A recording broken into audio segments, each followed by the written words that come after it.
There are two stories which are brought in a book of the, what is it called, the Holiday Series or something, the Holiday Tissue. I think it was written by a man called Gershon Kranzler. Is it? In any case, so let me see. Maybe I have the book over here. I can give the proper credit where credit is due.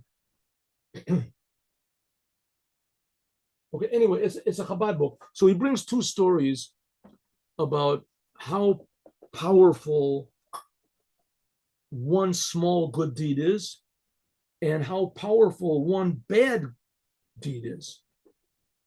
So let's take the good one first. Let's take the bad one first. Bad one first.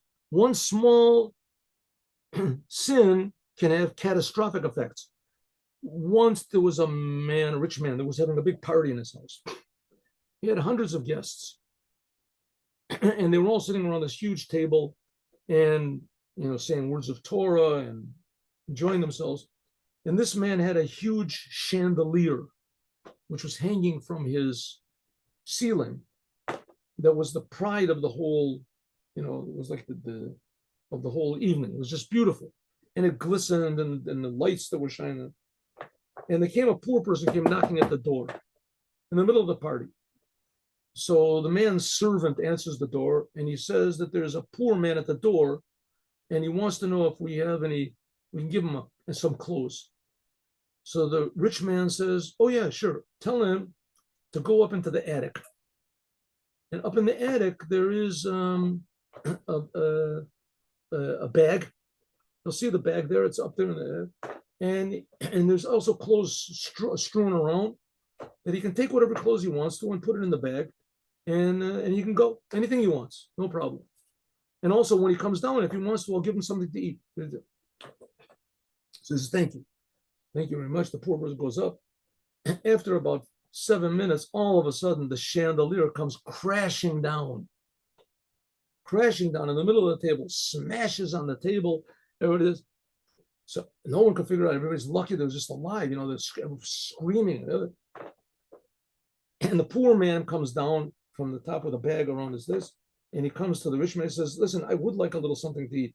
Says, what happened over here? What happened? So the rich man said, I don't know what happened. The chandelier came down, crashing down. I said, oh, whoa, whoa, whoa, whoa, whoa. It must have been something I did. You told me to take these garments and to put them in a bag. I put them in a bag and I wanted a rope to tie the bag around together. I didn't find any rope. There was just this rope that was attached to the ceiling. So I took out my pocket knife and I cut it. I heard this big crash. I couldn't figure out what the connection was. And I took, this is the rope.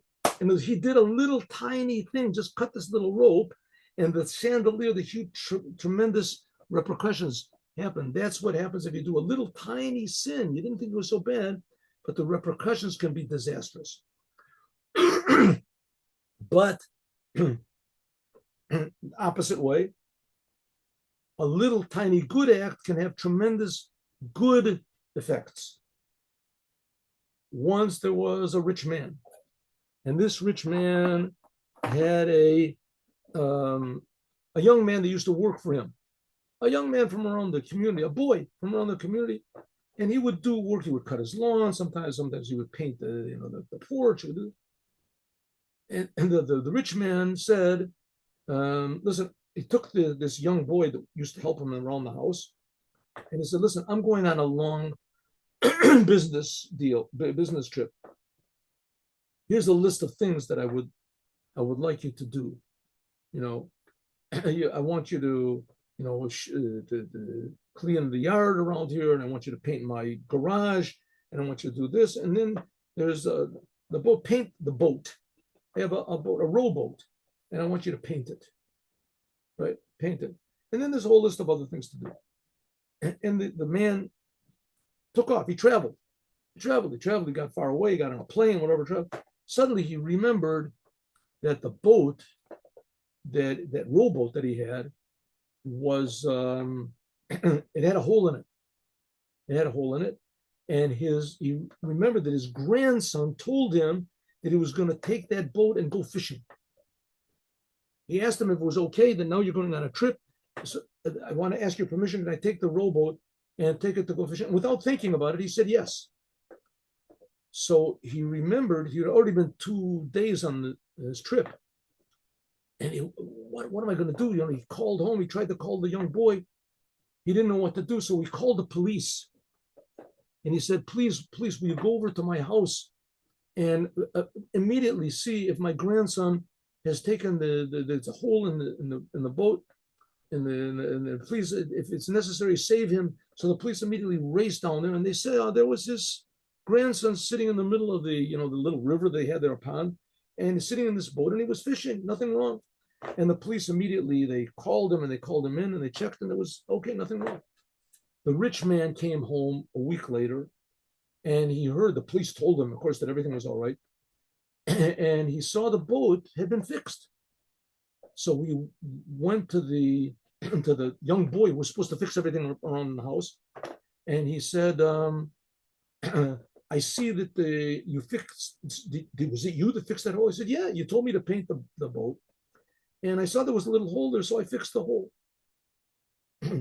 He said, "Well, you painted this." It says, "Listen, for your work, I'm going to give you $10,000. $10,000. I usually get $100 a week. He said, "No." He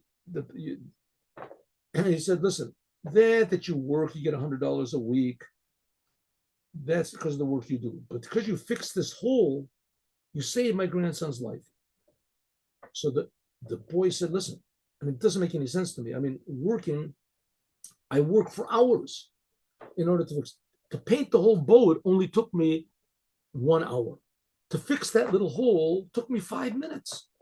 It was nothing, right? It was just a little hole. I just put a little patch on the outside, little patch on the inside, and the hole was fixed up." I said, "Yeah, but that little good deed that you did had tremendous effects of good. It saved my grandson's life." So it shows that sometimes if we do just one good deed, we have no idea of the positive repercussions that can happen in the world, the butterfly effect for good. Have a good day with Mashiach. Now, see you all tomorrow at 8 o'clock in the morning.